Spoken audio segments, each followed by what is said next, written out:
Seconda stella a destra, questo è il cammino.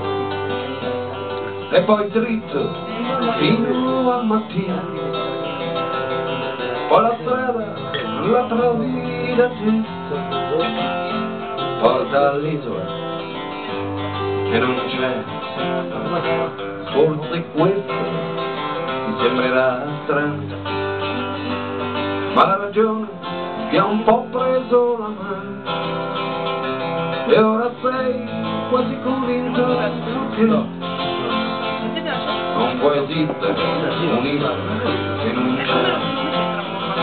E a pensare che pazzia, è una favola, è solo fantasia, e chi è saggio, chi è maturo lo sa, non può esistere nella realtà.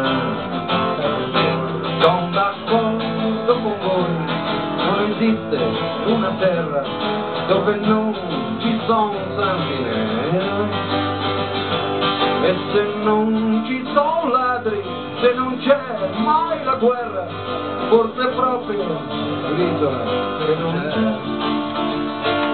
non c'è, e non è un'invenzione, e neanche un gioco di parole. Se ci credi e ti basta perché poi la strada non la trovi da te.